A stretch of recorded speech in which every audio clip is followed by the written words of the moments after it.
생명의 샘가 이영훈 목사입니다. 오늘은 민수기 묵상 47번째 시간이죠. 18장 8절에서 20절까지 제사장의 목이라는 주제이죠.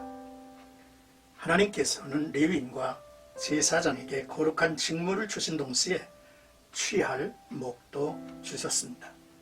하나님께 기름 부음을 받고 제사장이 되었으므로 하나님께 드린 모든 제물을 제사장에게 맡기고 그들의 목이 되게 하셨습니다.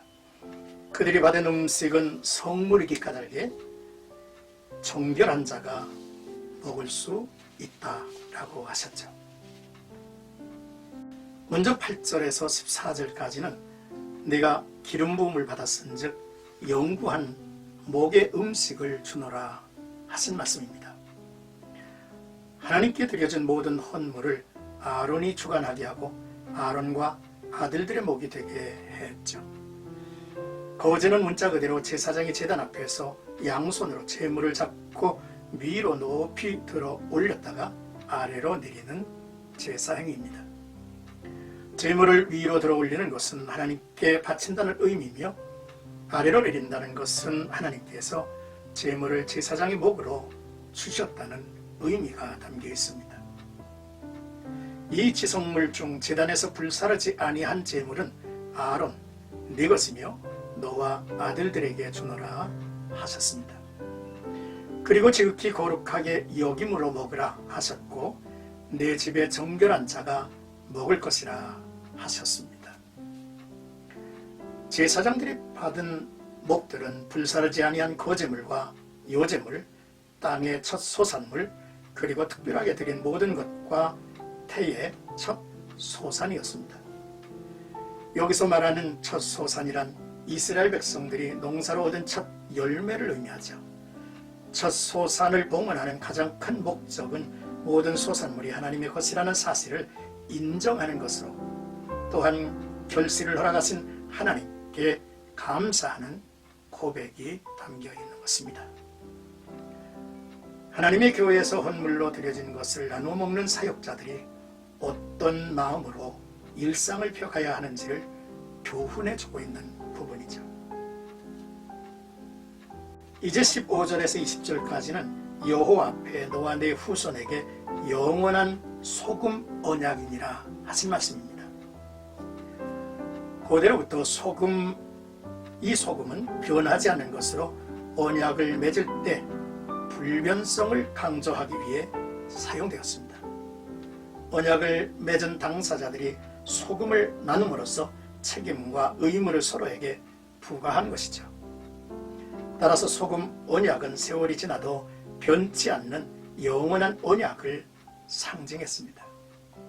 이런 의미로 고대 유목민들은 언약의 당사자들이 소금을 손가락으로 찍어 먹으면서 언약을 지키겠다고 다짐도 했죠.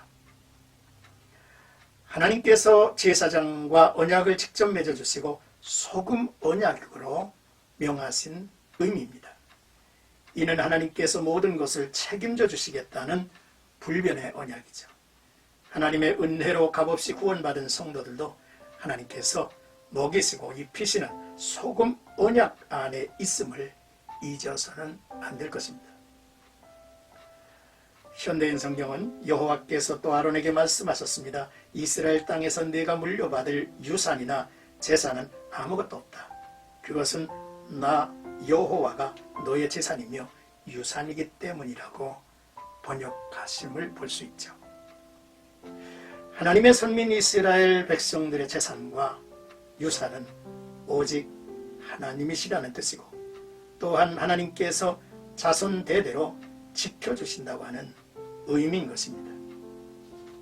사랑하는 생각가족 여러분, 이스라엘 나라에 독특한 특징이 있다고 한다면 바로 하나님과의 언약 아래 세워졌고 그들 12지파 중 레위 지파를 구별하여 하나님의 소유 하나님의 것으로 삼으시고 그들로 성전 중심으로 일하며 하나님과 백성을 섬기는 중보자가 되게 하셨다는 부분입니다. 그들에게는 기업도 분깃도 주지 않으셨죠. 이들의 분깃은 하나님이라 하셨습니다. 그리고 백성들이 하나님께 드리는 모든 헌물을 하나님은 이들의 것으로 돌린 것입니다. 참으로 당신의 거룩하심을 지키시는 것만이 아니라 그 백성에게 공평하신 하나님을 보여주신 부분이기도 하죠. 그러므로 첫째, 하나님은 거룩하시고 공평하신 하나님이시며 그의 언약은 소금 언약으로 변치 않으신다는 사실을 잊지 말아야 하겠습니다. 늘 언약을 깨는 편은 사람들이었죠. 둘째, 하나님께 부름을 받고 세워진 종들은 하나님께 드려진 거룩한 존재들이며 하나님과 이스라엘 사이의 중보자로 섬기는 위치에 있음을 잊지 말아야 했습니다. 이들의 삶의 모든 필요는 이스라엘이 드린 하나님의 것으로 채워진다는 사실을 알아야 했고 주어진 모든 것을 지극히 거룩하게 여김으로 먹으라 하신 말씀을 이제 해주셨습니다. 셋째, 성도들은 하나님께서 기뻐하시고 명하신 헌물을 드려야 합니다. 그리고 하나님은 그것을 주의 종들의 분깃으로 주신다고 하는 것이죠. 하나님은 하나님의 나라의 영적 흐름과 질서를 유지하도록 성도들에게 축복해 주실 것이며, 그러므로 주의 종들은 하나님의 교회를 위하여 충성된 자가 되어 그 사명을 감당해야만 했습니다. 이 귀한 말씀을 통해서 오늘 우리가 교회 중심의 신앙생활을 하면서 이 세상에서 어떤 모습을 보여야 할 것을 우리로 깨닫게 합니다. 하나님 앞에 드려진 거룩한 존재들로서 거룩한 모습을 모든 이들에게 보여지기를 주의 이름으로 축복합니다.